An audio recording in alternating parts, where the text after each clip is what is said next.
Voici le savon et la crème Gola, une gamme qui lutte contre le vieillissement et la dégradation de la peau. Elle est faite aux extraits de la plante naturelle et traite toute impureté de la peau, telle que le tampon, les acnés, la gale psoriasis, la teigne tondante, l'hémorroïde, les rhumatismes et plein d'autres maladies de la peau. Notez bien, le même produit dans un nouvel emballage.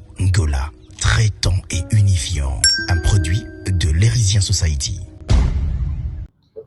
Matondo mingi na yo o beteli bakumalamu ya kokota na etando na biso échangeur Elf TV pona ko partager basango ya ekolo Congo liboso na yo lokola na momesano ezali bongo mwana mboka Samba Olonga de père et de mère. Merci na bakongomani nyonso yo bozali kolanda biso à l'intérieur de la République démocratique du Congo, puis bozali kolanda biso libanda ya ekolo Congo.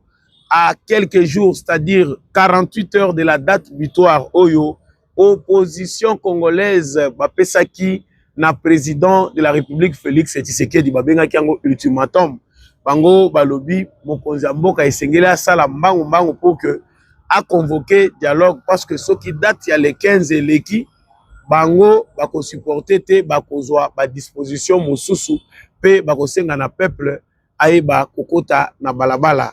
Mais pour nini Martin Fayulu kaka à peine datango elinge koka 48 heures ou 72 heures Martin Fayulu amati pepo akeli banda ya mboka nini akei ko luka kuna bao batikali awa nini etikali na bango qui est le leader penda o azali ko kambase 64 ezali nini est-ce que tokoyi ko loba que Martin Fayulu azali ko panza 64 topé ezali stratégie na bango ya kosana lokola baza divisé pour que pas tromper vigilance. Na kati émission oyo na koloba na bino ma bomba mi penda ezali na esaleli ya opposition congolaise pe mobembo ya Martin Fayulu libanda ya ekolo Congo.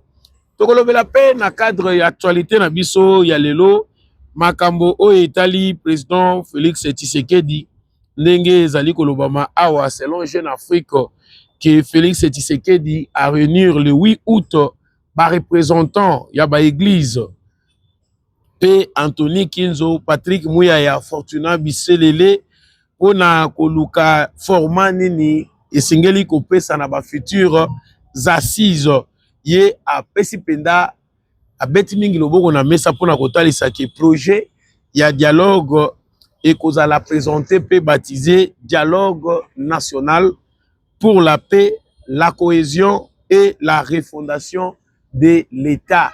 Yango ezali ko sepelisate mingi bato ya catholique pe bato ya SCC. Nini oyo tokoki kozela par rapport ya dialogue, promesse oyo président de la République a pesaki ya ko sala ordonnance présidentielle pe nini oyo eko salema en fonction ya bato na bato ndenge bazali kozelela.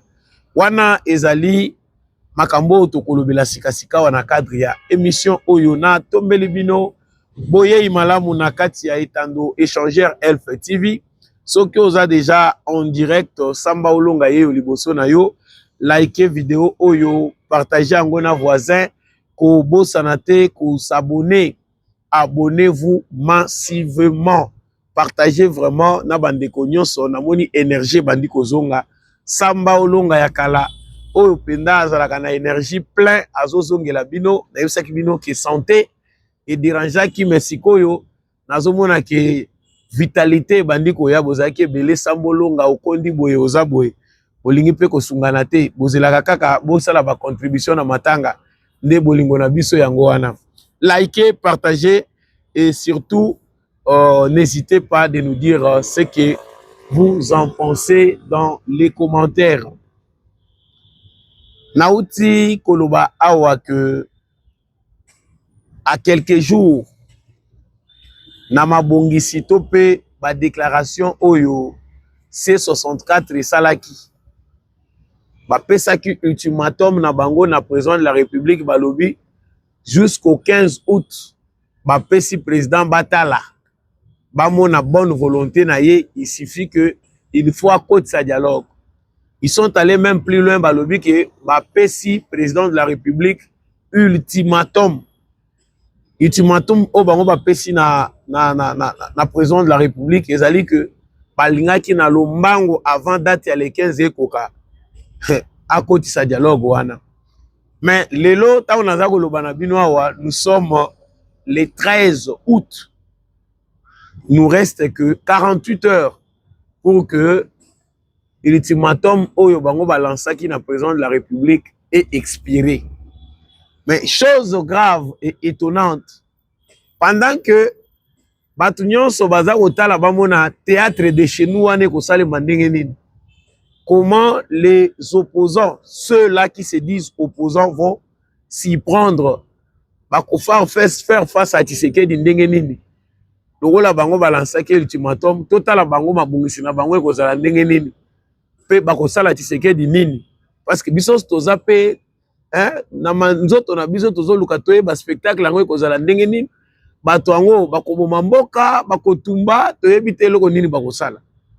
Mais yako kamo eza que pendant que nous attendons ce spectacle-là, toyoka kaka boye o Fayulu asabimaki libanda mboka. Oh. Même moi j'ai demandé les voisins, mais il est sorti quand? O te Fayulu auti kokita na Paris. Asa déjà na France. Na mukalisus boye o te alongwe na France, asa komi déjà na Belgique. Kaka. Chers téléspectateurs, vivre avec cette opposition, c'est être soumis aux mensonges et aux aventures.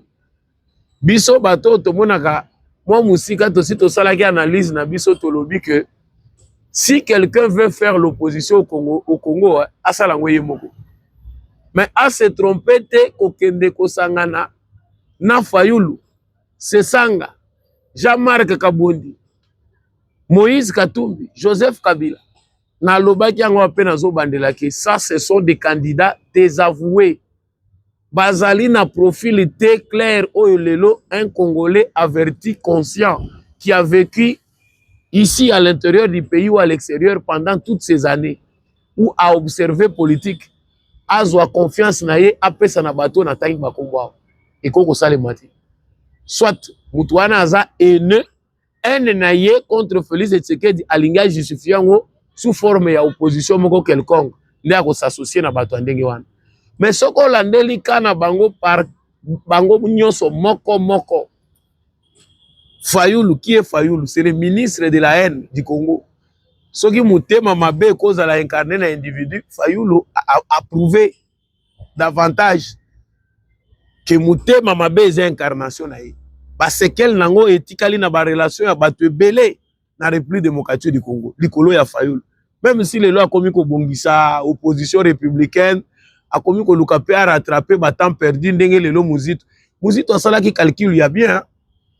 Bato belé bazo luka lelo basa la opposition moko ya ko intimider Tshisekedi parce que la guerre de positionnement, ils ont compris que c'est difficile de faire l'opposition à Tshisekedi. Sikoyo na lukata couloir nini na ko sala pe lokola muzito pour que na se retrouver à ta ministre essentiel bana balia ou bien l'essentiel ndenge balobaka awa bana pe ba kende toilette ba deso bana. Mais c'est trop tard pour certains. Avec cette actualité qui se déroule en République démocratique du Congo, on sent que il y a à boire et à manger, beaucoup de choses vont se passer. Martin Fayulu en France a keko lugani. Kona nini bake bango nyonso misa tuti. Nangambu ya bato bazali ko entourer Martin Fayulu balobi, c'est lui le leader. Muto azo kambase 64 ezali bongo Martin Fayulu, le président Martin Fayulu m'a dit c'est lui le président de la coalition C64. Guerre de leadership.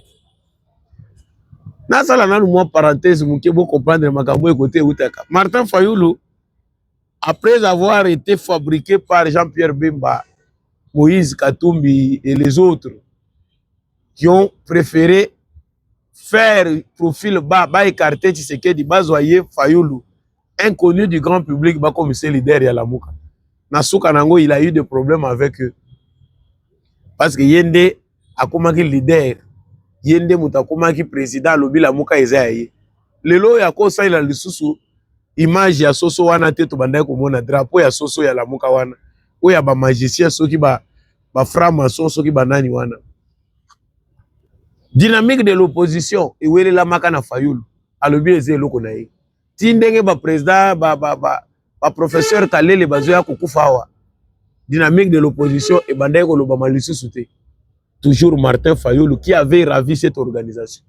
Aujourd'hui, je ne sais pas si les exemples Ezaya Rokoka. Les lots toza koloba Martin Fayoulou balobi C64. Moi, je n'ai pas le temps aujourd'hui de vous faire trop d'analyse dans le bail et vous faire rire aussi.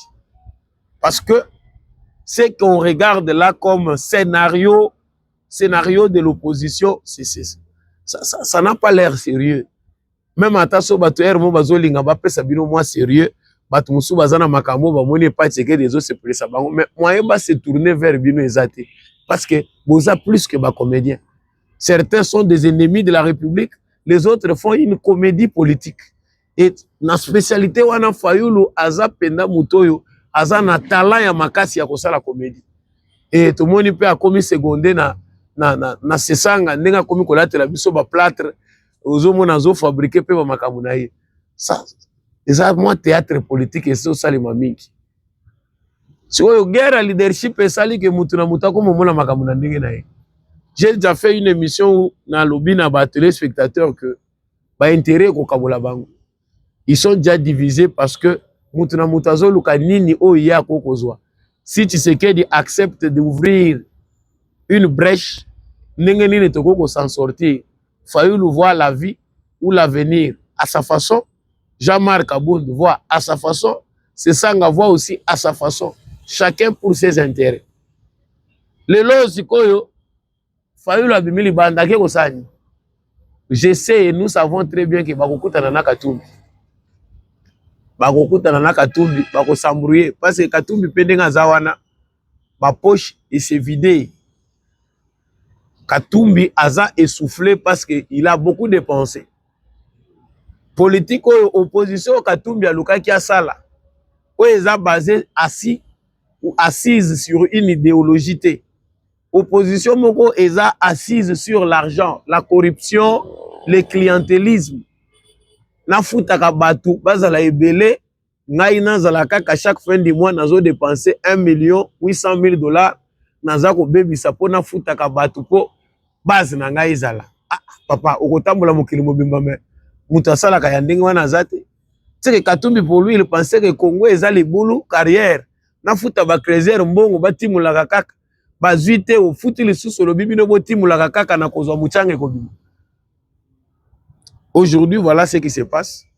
Martin Fayoulou, premièrement, là-bas en Europe, il ne fera qu'embrouiller Katumbi na Kabila. Parce que chacun fait ce qu'il peut faire. Mais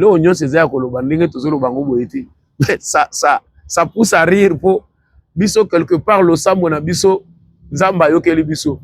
On ne peut pas accepter, souhaiter que Batu Oyo Bazali ba ennemi à République. Batu Oyo Bazali sérieux Bazali capable ya couvrir pour na intérêt commun. Basanga na bloc contre Tshisekedi. Ce sera être contre le peuple congolais. Parce que quand on fait une analyse simple, on regarde le bienfait de Tshisekedi pendant ces 7 années de règne, 8e année. Tozo monate comment on peut enlever cette confiance donnée à Tshisekedi pour la donner na bato bisoto moni na ba profil ya bato bisoto mona oyo. En tout cas, à moins que aux amnésiques, topo aux aliboma. Bon, même si on init ce qu'il dit, mais il faut pas raboler Wamboka ezala. Aucune raison ne peut justifier le lot que to longo la bokonzi na maboko ya Tshisekedi na ndenga azo salela. To pesa yango na moko ya batu na bilongi otozo mona oyo. En tout cas, il faut to boko la bano ba uti ko botama mokonzi akozala na kati ya bana na biso wana aya ko aider biso po azo relève après Tshisekedi. Sinon, ce qu'on voit ici dans cette classe politique ne nous permet pas d'entrevoir l'avenir avec assurance après Tshisekedi. Au moins, pe na famille politique ya Tshisekedi, bato pe ba intègre bazali, même certains oubliés. Donc là, babiso pe oyo, toza pe bato toko remplacer pe Tshisekedi. C'est être trop prétentieux, mais seul Dieu sait. Donc, la mission de Martin Fayoulou, c'est diviser pour mieux régner. Si on a kati ya Kabila na Katumbi soki Fayoulou azana kati, c'est difficile qu'ils aient l'unité. Kabila, lui, il fait d'ailleurs sa politique autrement. Kabila fait sa politique pour sa survie avec des chefs d'État, organisation internationale, na régionale, azo bebisela bango bambongo pour que basa la pression à Tshisekedi pour y Kabila zonga na scène. Je vous avais déjà dit que c'est presque impossible. Kabila, Tshisekedi a ça lié déjà bloc. Hein? Pancarte wana ya munene ya RIP. Repose en paix tes mains, retour interdit au pays. Kabila, lui, il n'y a plus moyen de revoir son cas.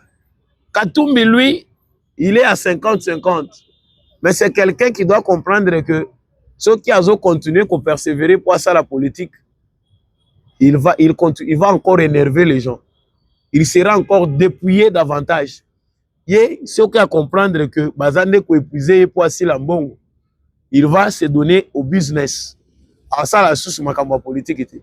Parce que ceux qui total conseil yo kokonyangi après ça qui na ba congolais. Par rapport à makambo ya Katumbi et puis total c'est que devenu Katumbi aujourd'hui, on verra qu'il est surexploité.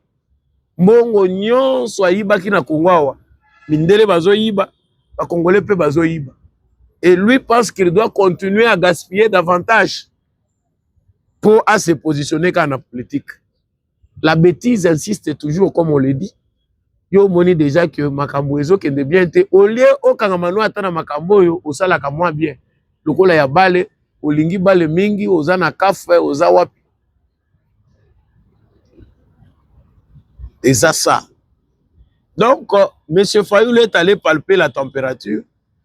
À l'extérieur, Fayoulou n'a pas de diplomatie à faire. Pour non. L'Union européenne a investi. Bango, naba organisation et les individus qui avaient investi. Bachaki lokola cagnotte na bango sur Martin Fayoulou. Pour comme président, investisseur qui en perte en 2018. Si les lots bazoluka par quel canal, ils peuvent récupérer l'argent perdu à travers Fayoulou. C'est comprendre que M. Martin Fayoulou, là, il est allé tourner. A Tkalika Pion Moko Mutumoko Bako Benga Baluki, ba inculqué Biloko Moko Boepoya ko semer dans le trouble awa dans la scène politique congolaise. Mais en réalité, Aza produit fini, Oyo Bako ko utiliser les sous-soutés, c'est périmé. Mais Batiki Ango Kaka na kati armoire, comme échantillon, et Zalaka Kawana. Ba nyongweze belé entre Fayoulou na Européen. Mais ce qu'il est allé faire, c'est de palper. Asina Bissabino que Fayoulou, Naba Sesanga, Naba Kabundi, ils vont nous aider à ouvrir les boulevards pour que Tshisekedi change de constitution, pour que le peuple congolais ait au référendum. Et c'est bien simple là-dessus. Donc, Fayoulou qui a voyagé à Saline, officialisation, Yakupanzana Yassé 64. Au Talipé, Bachem méchant, ya Fayoulou. Mikolonyon so bazobele la balobi, le seul président Yassé 64 c'est Martin Fayoulou. Muto azana aura, muto peuple ya Congolais koko yoka, eza Martin Fayoulou. Jean-Marc Kabondipe na orgueil azana ngo Lucifer. Ya que Atika, place azalaka yalinga kayepa konza. C'est les raisons qui ont fait que muto azalaki mieux positionné na UDPS, lokola Jean-Marc Kabondipe a se retrouvé buté dehors. Lokola Nzambe abwaka Lucifer a se retrouvé dans Mabele. C'est l'orgueil. Aujourd'hui, lui, il n'a plus le temps. Yépe siko place à Kendaka Lukaka ke yépe baye. Osala neni. Donc, chers compatriotes, chers téléspectateurs, Fayoulou œuvre pour Bapanzana. Et c'est bien. Biso tozolo bande balobaka na lingala, Satan côté la bango babunda. Donc, bateau bazo bunda na bango place bazali ko se préparer balobi que bozo sambela balobi que batouana bas bayo kanate, vous avez raison et Dieu vous entend. Ces gens-là ne peuvent pas s'unir sur sinis et aller contre l'intérêt à Congo. Soit c'est leur poche qui gagne. La famille na bango ndé ko gagner, mais ce n'est pas nous Congolais qui gagnons. Ceux qui sont sensibles, ceux qui ont peut-être cette partie-là de compassion envers le peuple congolais, bah qu'on s'aligner facilement derrière Félix Tshisekedi. Mais bâti kande ko sala théâtre. Donc oyo etikali na kati na C64 ezali nango makambo moko ezali kolekisela tango na bato. Vous voulez suivre l'opposition, faites vous-même l'opposition. Ça, c'est un conseil gratuit que nous donnons aux Congolais qui ne se retrouvent pas en Félix Tshisekedi. Vous avez raison, mais ne faites pas l'opposition à Babilongio, et cause à la perte à temps, déception et cause à la rendez-vous chaque instant. Alors, dès qu'on a eu ça qui bino, awa, Félix Tshisekedi à réunir le 8 août, représentant à l'église, son directeur de cabinet Anthony Kinzo, le porte-parole du gouvernement Patrick Mouyaya, son conseiller Fortuna Bisselele, pour arrêter le format des futures assises aux côtés d'une commission discrète associant Jean-Charles Okoto, Adolphe Lumanu, Abeteo, Wivin Moleka et Sami Badibanga. Na Makambo Bimi Balobi, les projets de dialogue présentés baptisés Dialogue national pour la paix, la cohésion et la refondation de l'État. Tshisekedi doit faire une allocution présidentielle de convocation. Il y aura un comité de pilotage et puis une commission préparatoire où les églises joueraient un rôle central avec l'appui d'un médiateur international. La CENCO et l'ECC ont toutefois formulé des réserves sur ces formats. Voilà. Donc, ils ont la réunion, ils ont ça les mancoulisses. Ça, c'est Jeune Afrique qui l'a dit. La réunion, ils ont ça les mancoulisses. Wana, ils allient pour les préparatifs. Il y a dialogue au président Tshisekedi Anonsaki. Alors, il y a aussi la ordonnance présidentielle selon Maloba Oyo, compte rendu Oyo, Fridolin Ambongo, cardinal et l'église catholique à Lobaki. Mais là, de par les informations que nous recevons, il y a deux tendances. Le président Tshisekedi reste campé dans ce qu'il a toujours dit. Le dialogue se fait sous un format institutionnel dans le respect de la Constitution et des institutions établies. Mais il y a de l'autre côté, Batuloko la Fridolin Ambongo, Bikende Bizonga. Il y a ça la kaba aller-retour. Neti mutumoko azana peuple congolais, ake ko boaka bino na mai, aye ko zonga bisusu aye ko kosa bino pour y pas continuer business na yi. Donc, le président Tshisekedi est en train de dessiner déjà ce que sera l'architecture du futur dialogue tant entendu par certaines personnes qui ne sont pas encore positionnées. Parce que pour le peuple congolais, les dialogues ne signifient rien, on n'en a même pas besoin. Les Congolais, s'il faut leur poser des questions, ils ont des choses à dire à Tshisekedi qui sont contraires à ce que disent certains politiciens ou acteurs politiques.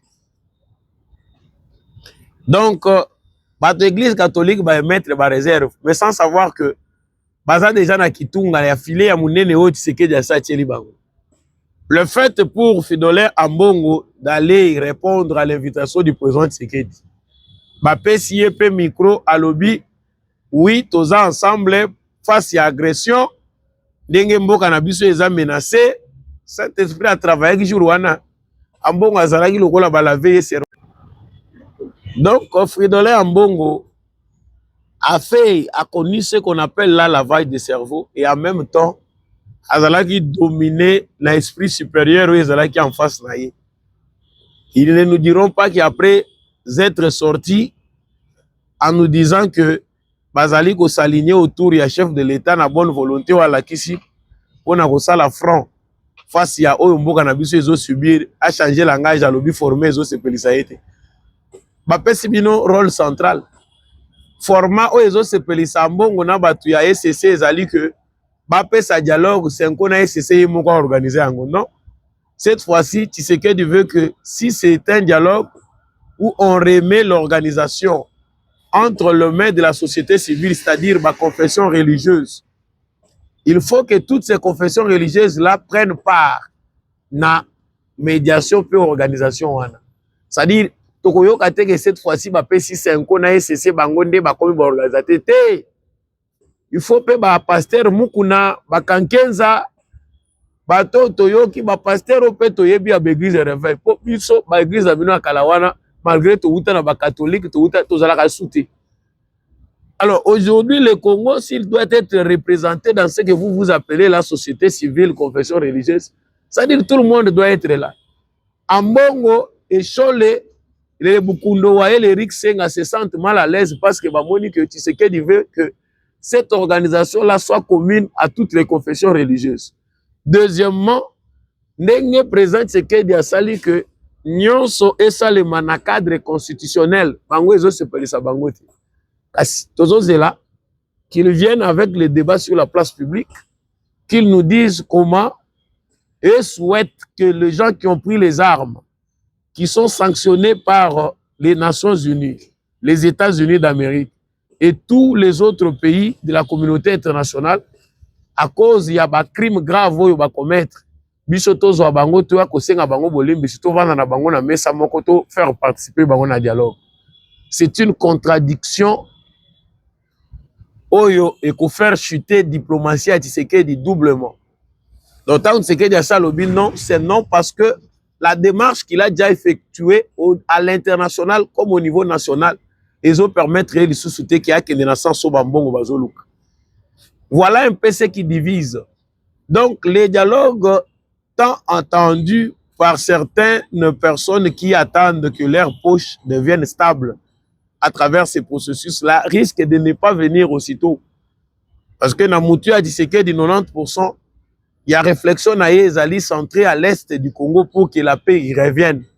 Parce que Kozala, élément moko mounene déclencheur, il y a développement moko intégral. Topé développement moko accéléré. Voilà un peu l'analyse que je vous fais de ce que Jeune Afrique a fait fuiter. Il y a certainement la discussion est en cours bazo solo là, mais il faut changer n'ango elo comme côté. Tu sais qu'il y a un certain nombre de principes éduqués dans les principes. Makambo Lobby a répété maintes fois les dialogues, oui, ça se fera au Congo dans le respect à ba texte, ba loi, il y a Congo. Mutumoko a remettre en cause le président Tshisekedi. Ceux qui ont participé à dialogue. Au commis aux hommes sabiso non tête c'est que des alaka et lutter aux autres ça sont débat moko bizarre aux participants à dialogue au commis remettre en cause l'institution non front commun face à l'agression refondation de l'État congolais ba mo wana ezope ça va te belé parce que même certaines personnes qui sont au sein de l'union sacrée n'ont pas les termes au bison là par rapport à dit dialogue. Qui dit dialogue? S'il faut l'intérêt du peuple congolais, c'est la refondation de l'État. Voilà un peu ce qui doit être dit dans le cadre de l'émission Oyo. Samba Olonga a commis pendant Souka. Voilà, merci à vous de nous avoir suivis de partout à travers la République démocratique du Congo. Matondo Mingi Penza, Bandeko Oyo Bolandi Banalise ya Samba Olonga, tous les éclairés du monde, je vous dis grand merci. Nesibino Vitalité Komi Kozonga, Biso Tokufakate. Kati na nkolo Yesu biso ba croyant tozalaka ba dessin animé eloko moko ekoko boma biso te l'âme l'esprit appartient à l'Éternel yemoko ndi mutu ayebaka nini oyo akoki kosala nango mutu moko te ako décider ko mettre fin na mikolo na yo soki nzambe yemoko te. Merci na bino nyonso bolandi biso de partout na République démocratique du Congo. Naza Kotonda Mingi, mwana mboka Jean-Louis Chimbalanga, l'homme de la vérité des urnes. Là, j'ai dit grand merci na mwana mboka Richard Sita Angola, ya ONG Lérisien, à Salibiso Malamu pour que mission est comme en habitant de Nabino, Matondo na papa Digbo Bolamba depuis les États-Unis d'Amérique, papa Paulin Chika Natondio, papa Maurice Kikangala, papa Boniface Mpunga depuis la France. Nazo Tonda Mingi, maître Christian Lubo Yambikai, ya Prosem Mbujimai, le DG de l'agence à Prosem Mbujimai. Mes salutations. Grand merci aussi na mwana mboka Jules Kassongo depuis Hollande. Merci na maman Bill Bilonda, maman Lisette Mumbendu, maman Rose Sirikari, hein, maman Fifi, papa Jean-Marie Kayeye depuis Londres na Royaume-Uni kuna boza ebele sambolonga lingakabino. Mabanga bamususu bolinga ngote ote yopo komo baka batute ici ekomi culture na Congo sokozo sala bozo prester boyo baki batute ezo bima lokola ozana problème. Merci mingi na mwana mboka Rifin azaki na sima ya caméra pour que émission ekomela bino matondo na bandeko nyonso ba parlementaire debout ya Elf échangeur na azali pe kotonda bango. Et vous tous qui me soutenez, vraiment je suis avec vous à cœur. Bisika ozali partout dans le monde, ça na commentaire, likez vidéo oyo, partagez ango, ko bosana, ko s'abonner te, yebisa biso pe, o ezali ba remarque to pe ba suggestion na yo. Ngai na bino, tokutani prochainement na émission mosusu.